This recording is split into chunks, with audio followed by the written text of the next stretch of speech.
All right, welcome back, everyone, for another cup of joy with Liz and Lane. This week's theme within Joy Society is professional well being. And we are on the topic this week of what you're good at versus what's good for you within the theme of professional well being. So, Lane, why don't you get us kicked off? All right. So yeah, it's an interesting theme today.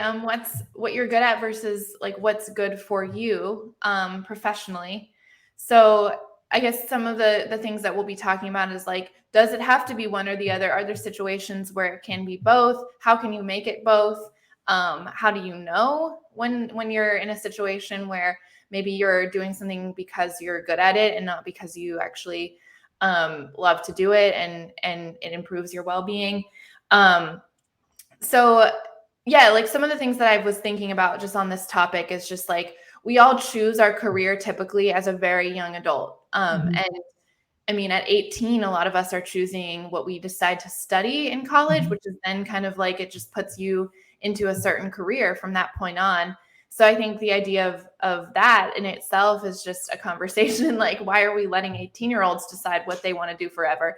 Um, and then I think another topic within this topic is the whole introvert versus extrovert thing, which Liz and we've talked about a lot mhm, recently, and how that might be a central almost factor in this conversation. What, like, sometimes us introverts are really good at certain things that are really not good for our well-being because they involve socializing in ways that really drains us.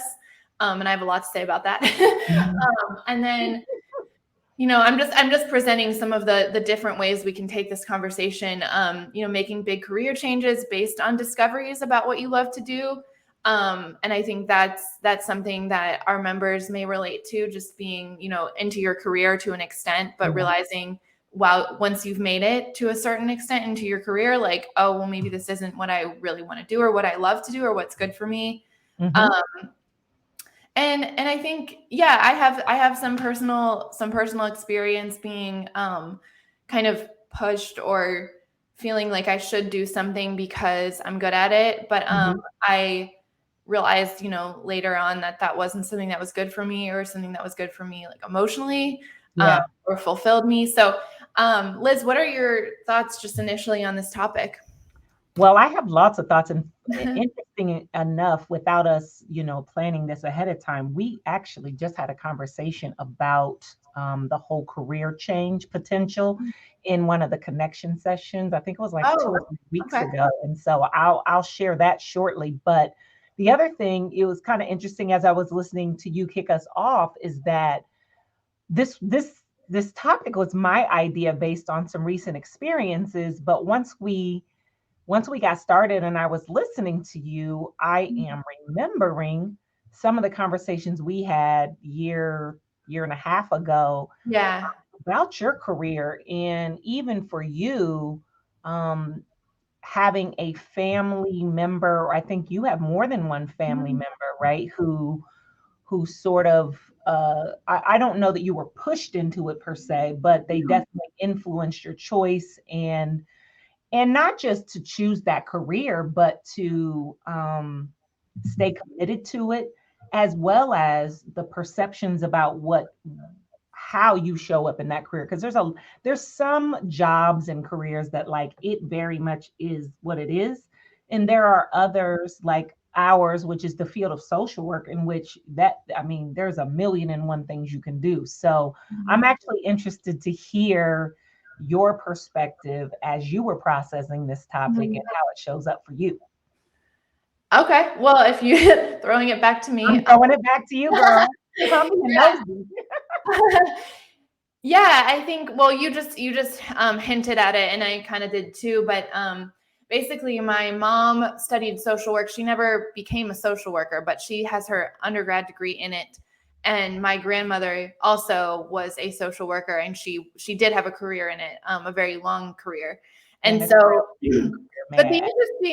the interesting part though for me, and I always think back on this moment, like it was an actual moment where, like, I didn't even really know what social work was. I knew that my grandma was a social worker. I knew that my mom I maybe knew, I don't even know. She had like 5 other careers after that. So I kind of knew that she had studied it at one point in her life.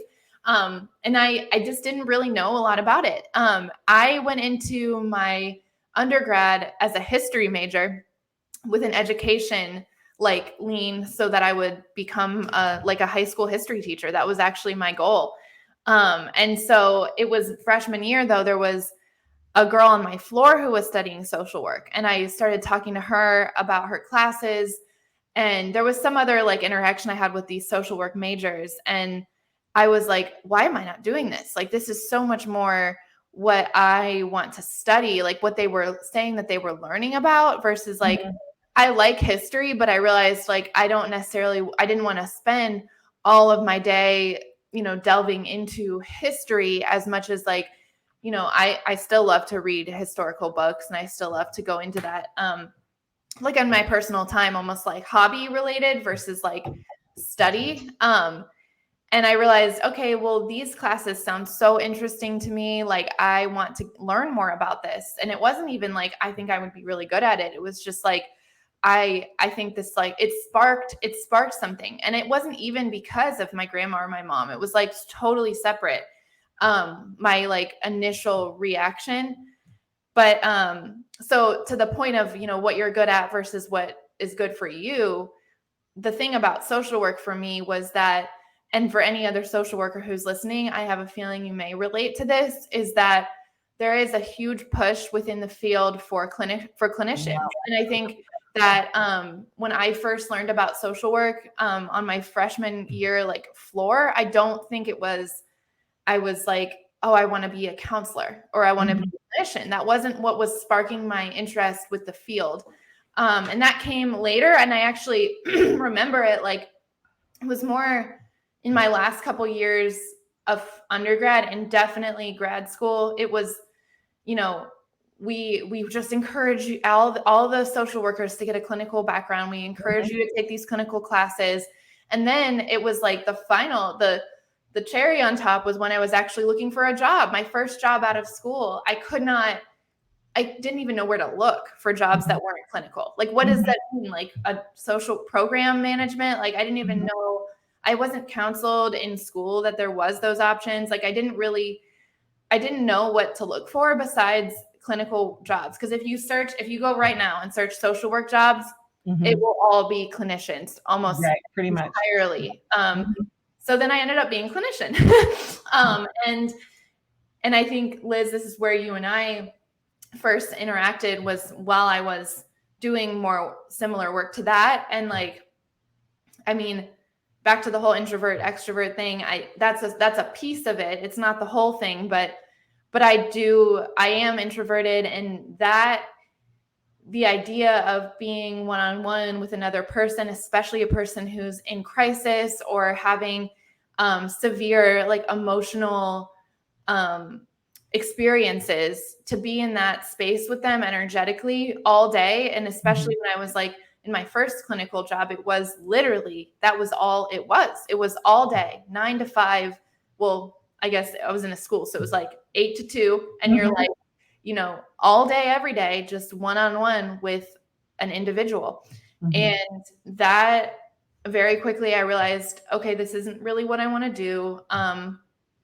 What is social work then without that? And I just didn't know. And I think I have come around to, like, it was a lot of up and downs, and working with you, Liz, on that experience of just what does that mean? And this doesn't even like, I didn't even touch on the whole like identity side of it. It was more just like, well, this is draining me and I can't do it anymore. But that's a whole other conversation, is like, what did that mean for me personally to be like, I don't want to do clinical work as a social worker? Because you start to tie that, like, this is the best way that you can like use your skills, or the best way that you can like help people within the field is by this direct service one-on-one experience. But so that's just a general idea of what kind of I've gone through in this topic. I'm interested to hear your thoughts, though. Yeah, it's so crazy as I'm listening to you. I'm realizing how much this has been an issue and has come up. There's been crossroad after crossroad on this topic. And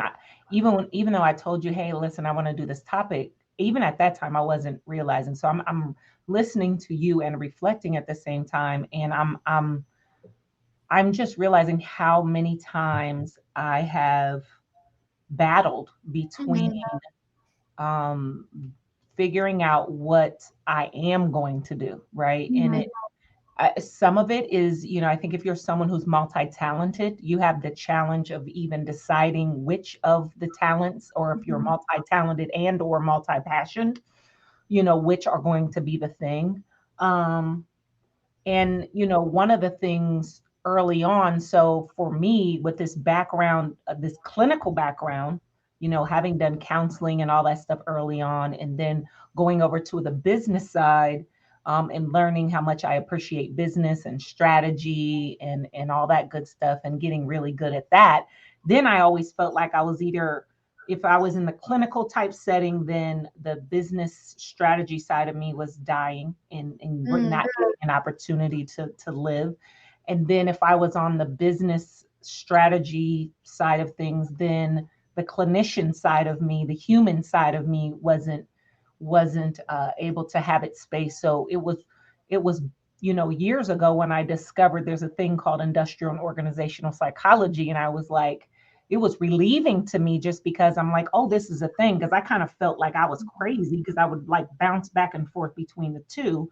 And so just discovering there was such a thing that really focuses on business and human behavior, organizational behavior and human behavior, and the intersection of those was very relieving for me. But the other battle that went on, regardless of that relief, was, being good historically. Expertise in human behavior hasn't really been very much appreciated. Mhm. And so I'm dope at business and consulting and strategy. And so it's like, oh, you get more attention and respect if you say you're a consultant, if you do organizational consulting, than if you say you're a clinician. So for a long time, and it's like I went through rotations of it, right? Where I would like push into do a whole bunch of organizational consulting work. And while I love the work itself, I don't love the fact that so many organizations hire you to come in and then they don't do what you ask them to do. And you realize that they just want to put a band-aid on a bullet wound, and this is really just more for show. And I'm over here like passionate about it, and then I would kind of like fall out of it. Then I'd go back do some clinical stuff, but then the business side of me, you know what I mean? So I just went through this rotation over time. And then I've had times where I still like, we're in a world now where my skill sets, and our skill sets as human behavior experts, right, are being appreciated more than ever. I think COVID put everyone on notice that our human reality, I don't care what you're doing in business, you're still a human. And people are like, ooh, it's heavy, right? So we're starting to move towards that, but I still sometimes struggle internally with whether or not I lean into even the language I use. Like, are they going to appreciate and respect it if I don't say and do the thing that's most respected? And then I had to be honest with myself that it wasn't just whether or not other people would respect it. It was like, would I honor myself? Like, do Mhm. I give myself as much kudos for doing good clinical work as I do when I can say I'm doing organizational consulting for said top 100 Fortune 100 company, right? And Mhm. so some of the esteem issues start creeping in there. And so that just has been a vacillation that I've dealt with most of my career. And then this last experience that led me to say we need to talk about this was not just in the career itself, but how you go about it, right? So I am a newly discovered introvert at 42 years old. And I have been wrestling with myself to try to do things. It's not necessarily the career choice itself, but how to go about hitting the highest levels of success. And we know you ain't nobody and you ain't nothing if you ain't doing social media all the time. Well, I freaking don't like being on social media all the time. I don't like, I don't, I just don't. And I definitely don't want to sit here and talk to you about and tell you all the things I'm doing because I'm private, and I don't know why you would want to know that, right? So like that's just how I see it. I don't judge other people who are into that, but I'm just not. So what I realized is between trying to force certain social media activity and going about extensive networking and being on the scene all the time, I literally drained myself, and I hit a wall a couple months ago where I literally was empty. And that's how I discovered I was an introvert, because I didn't realize how much I can't do that. Like I can't do that.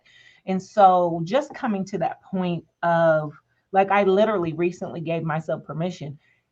We're not going to do the things that everyone says you have to do in order to be successful if it's going to make us feel like we're nearly dead, right? So there's this decision that I made. I truly, now that I've kind of relieved myself from that, I truly believe that I'll still reach all of the heights that I plan on reaching, but I'll do it my way, right? And it's the way that works for me. And then, as I'm thinking, I'm talking to you and I'm coaching myself on the inside. Well, like, yeah, the best results come when you are aligned with yourself, when you are at your best. And that kind of brings me to the conversation when we do the cup of joy. We always talk about the intersection of, right? The intersection of our work life and our personal life, the intersection of our career sphere and our emotional well-being sphere. And I would say, I had gotten to a point where I was going so hard and trying to do the things that just don't really rock with me. And so even though I was getting outcomes in the career sphere, I was literally going backwards really fast and didn't see it until I was at zero in my spiritual and emotional spheres. Like I just was empty. So, just another reminder, and this is again why we do Joy Society the way we do, is bringing together all of these spheres to discuss them, because we're only one human, right? And when we're forcing outcomes and doing this and that, I mean, don't get me wrong, everybody who knows me knows that I'm here for sacrifice and going hard, but there's a difference between that and just making yourself miserable, doing things that just don't rock with you.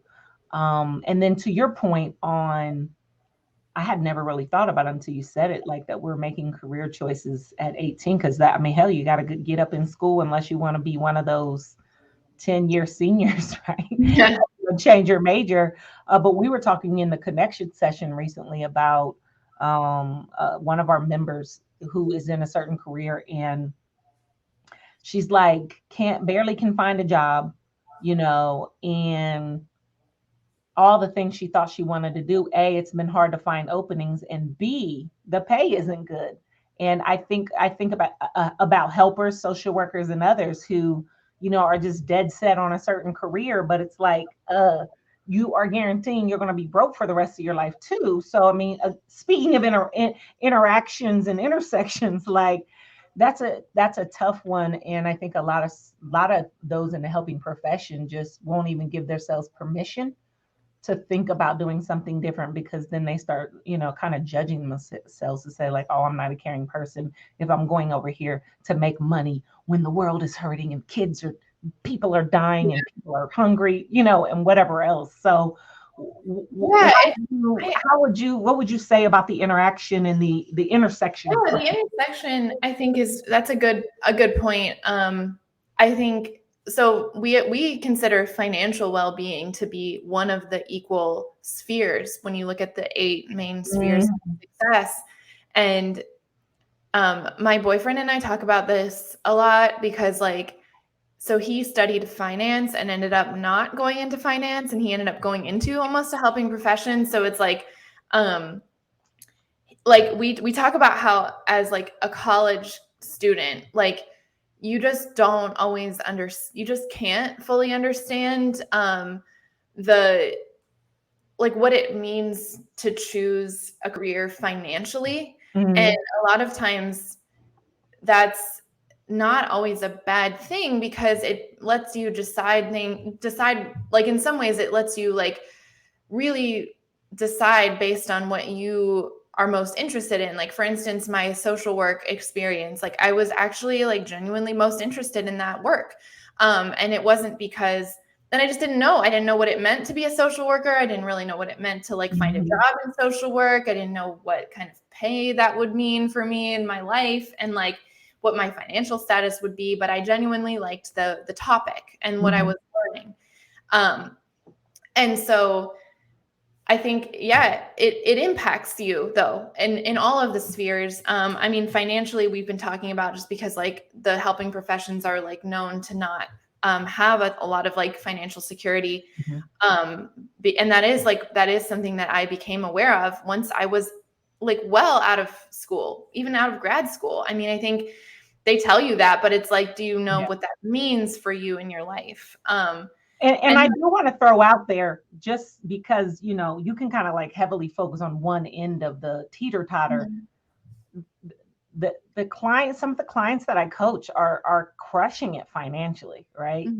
They're I mean, all of them are, right? But to the flip side, right? Whether or not they love what they do and whether or not, I mean, and I don't think you always have to love what you do, but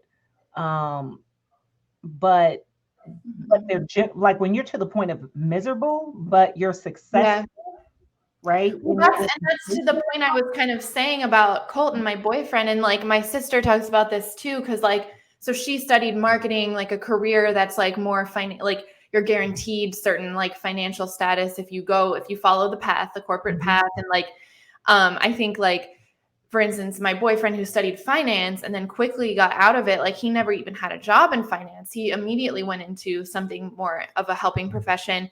Like I ask him sometimes, I'm like, do you ever wish that you just did finance? Like we would maybe be in like a different place right now financially if you had. And like, this is, I mean, we joke about this stuff. It's not that serious, but like, I think his answer, and I respect that, is always no, because he knows that he wouldn't be happy in that. And so that's a conversation too. I mean, it's well, and I'm also thinking one of the things we talked about in the connection session with this person, this member, was she's like, I was like, you know, I believe in flow. Everyone who knows me know I always talk about staying in flow. And, you know, I'm like, you know, you really need to open yourself to the universe to get your answer, you know, as to whether or not this is for you. And then she spoke to like, this idea that if you change careers, that you basically have wasted your time and money by getting said degree. And, you know, I told her, I'm like, I don't agree with that. I don't agree with that, because when you think about, and we were just all talking about like some of the greatest gifts, accomplishments that come out of graduating from college is learning how to do life, learning how to balance work and life, maturing in how you maneuver and manage yourself, time management, all of those kinds of things, and the ability to overcome over time. Because if you've graduated from college, assuredly, you've overcome multiple times over time. And so the experience itself gives you so much no matter what. But I think that type of language, though, is something that we've heard from the boomer generation, right? Because, and I think about some of the critique and some of the quote unquote right ways to do this, and you know, we were all told you go to school, then you go to college, then you get a job, and then that's you being a successful adult forever. You get that same job forever. We're definitely not going to talk about feelings. Definitely, it's not about what you want and need. It's just about being able to provide. And again, it's not an either or for me, because again, I work with people who the career success, personal failure thing, where, you know, hitting it on all the levels in career and finance, but not doing well as a parent, not doing well as a spouse, not doing well emotionally. But at the same time, this whole idea of even just doing something just because you're passionate about it, but it don't pay. So I can just recall, as you were talking earlier, you know, when you were talking about choosing your career, you know, I can remember I'd never had it because I never really made one of those choices. But when you said history, like I just can recall old heads saying like, and what are you going to do with that? Right. So there's so many Yeah. degrees you can get. We couldn't even quickly come up with what the hell job would you, what you do with that amazing fun degree. Right. And so it is the balance. And that's what we're all about in Joy Society, right? It's avoiding the edges of anything, right? It's not Well, about and to that, yeah, to that point too, like I think um like part of, and I feel like I've spoken badly about social work in this conversation, but like part of what I think is so great about that choice that I made, which I'm still thankful for, is that it is so versatile, and not all degrees really are. So like history, I was pinpointing myself into education with that, yeah. and like that's like what I was thinking I wanted to do. But with social work, it has allowed me to move back and forth between a lot of different things, and I know it has for you as well. And that's another thing they don't tell you at 18. Like, you know, there are certain careers that you can, or certain things that you can study that will like let you pretty much do whatever you want with it, which is social work in a way. I think that everyone should get a social work degree. No, I'm just kidding. But I do want to bring back a little bit to the whole, this conversation was about, you know, what you're good at versus what is good for you. And I think that piece of it, I haven't said this part of it, but this has played in a lot. And I'm sure for our members, like beyond just the what are you passionate about conversation, there's the whole what are you good at. And I think that for me, that was clinical work. And I remember distinctly in grad school, like taking a clinical class, because I had chosen this track that was like both. So it was like macro and micro. And I like, because I probably would have done macro if everyone wasn't like, yeah, you want to get the clinical classes, which in the end, that was smart, because I probably would not be employed right now if I had done that. But so I was taking a clinical class, and like they do, you know, the simulation thing where it's like you have to like one of your classmates is a client, and it was like this high pressure thing where like everyone was watching, the whole class including the teacher was watching me as the clinician like engage with this client who was just like a student like pretending. And I just remember like this moment where it just like I felt like I was really in flow, and like I felt like I just knew what to say, and it was just coming to me. And part of it was I had already like studied a little bit of this, so some of it was coming back from like the classes I had taken, but it was also just being really present in the moment with that person, and like really just getting in touch with what it means to be with someone in like a therapeutic space. And I remember it so well. And afterwards, like people were like, wow, like you, like that was really good. And like the teacher was really complimentary. And I was like, oh, like I could do this. Like I'm good at this. And like that led me all the way into like an actual career in like beginnings of a career as a clinician. And like that didn't account for, no one asks you, did you like, what did you feel? Do you get your energy from being around others, or from being like how do you feel after that? They talk about self-care. They talk about like, you know, like the whole like you have to like refresh yourself after like a busy day at as a clinician, and like where everyone's up and down, and it's like they talk about that and the vicarious trauma, but like it's up to you to figure out, do you actually love or even get enough from that. And I think that that's where this conversation is like making me think, because being good at something, obviously you are good at many things that you do, and that's why you have gotten so far in your career. And it's not all, it's hard. It's also hard because like you said, you're good at something, and you know you can go really, really far with it if you wanted to. But when's the moment of like, I'm good at this, but I need to stop doing it? That's a tough. This reminds me of the listening tour we did, and the opportunity I had to be with a group of attorneys. And the conversation about, every attorney knows that this is the most unhealthy career, right? And they are forced to do these CEUs on alcohol and drug addiction and all of this stuff. And the reality that many young attorneys they go through all of this stuff to become attorneys. And that's, I would say that the world respects the title of attorney in the top careers that people respect. Attorney is one of them, to my point earlier.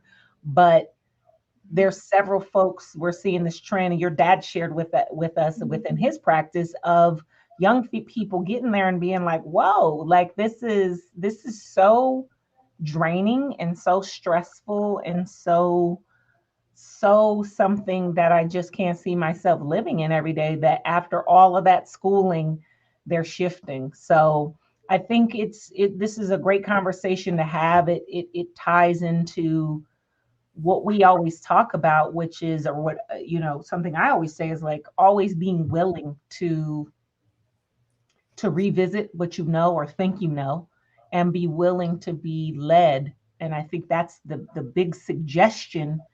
And we usually wrap up our cup of joy kind of reflecting on what stood out, and what are we working on. And that's what's stood out for me as I've wrestled through. I'm on kind of the other side of a really tough space where I was coming to realize some things, and some of it is like, yo, this is like the third, fourth, or fifth time you've learned this, right?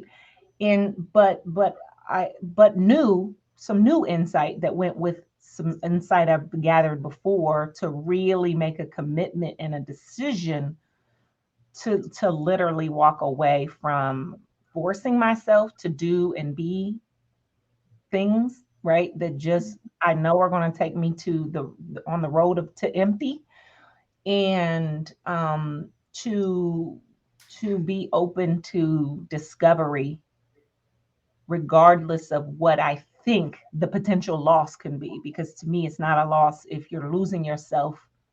Mm-hmm. If you're losing your center, if your feet aren't on the ground anymore, right? Because you're not well in this thing you do well. Then what are we doing it for? And again, that brings us back to the Joyce Society's definition of success versus this archaic definition of success that we exist to dismantle. So what about you, Lane? What stands out? And it's so funny talking to you even in this, because I'm thinking back to all our conversations and me challenging you about what does social work even mean? I've created my own exploration of that. And again, just remember our conversation. So it's kind of cool to return back, because we haven't talked about it in a while. So I know. And I feel like with my place in life over the past few years up till now, and probably for many years to come, I think it's just such an important, it's something I come back to so much. I mean, I am in that, late 20s, like you're really trying to figure out what do you want to do for like the rest of your life. I'm still in that. And I think what comes to mind for me, and this is something that I'm not like saying this because I am like so good at this, but it's because I know that it's something that I have to come back to so often, and it has helped me, is like,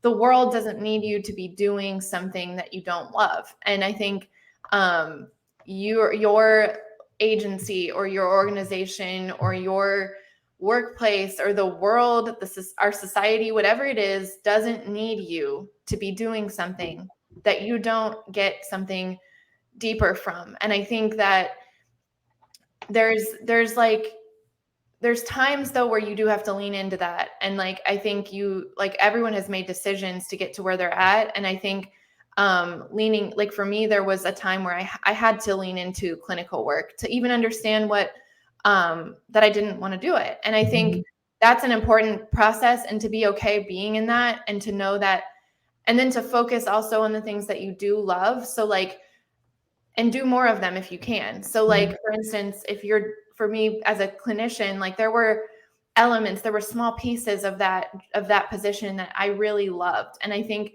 I didn't get to do a lot of it because that was not the place I was in that position. But like, I was looking at the school social worker and seeing her do these groups. And I was like, okay, maybe groups, or maybe like something a little bit less individual, something a little more macro. Mhm. And as much as you can do more of what you want to, what really like gives you that fulfillment and gives you energy versus takes it from you, there are ways to like introduce that more and more into your life. And over time, you may be able to like discover a role or a position or some kind of way in your current job to make that more fulfilling for you and less draining. And again, to your point, Liz, I think the conversation of like, we've put in all this time and money and all that for like a degree. And I think that conversation needs to be had more, that you do not lose, you didn't lose out if you don't end up in that specific like track from your degree, or using your degree in the most like literal way.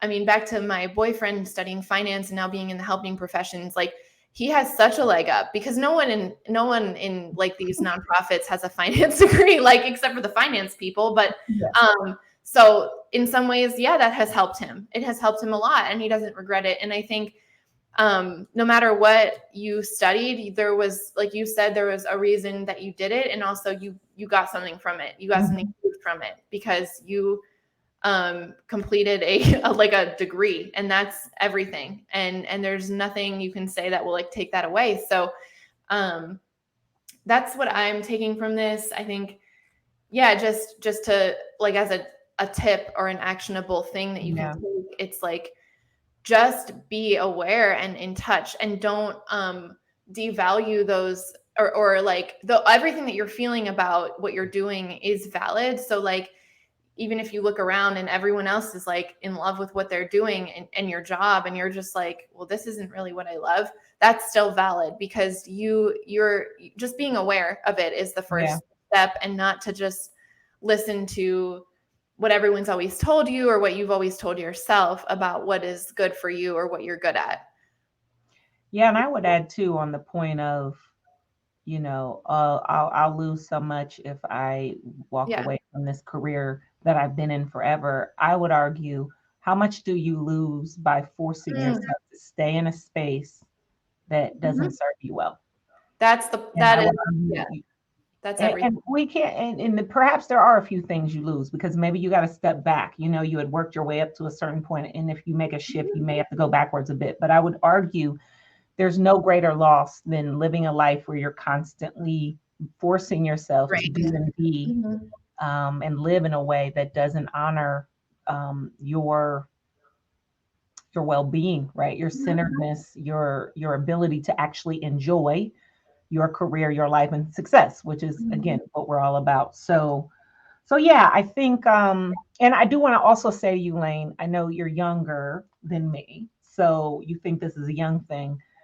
I think we go through many phases of figuring out what we want to be when we grow up. So you can get your answer, and for all of you, there, just because you get the answer, either because you do have it or you don't have it, doesn't mean that answer won't change at some point. Right. I mean, I never saw myself doing research, and now I'm like, yeah, research for sure. Researcher is definitely part of it. So that's why I always say stay open.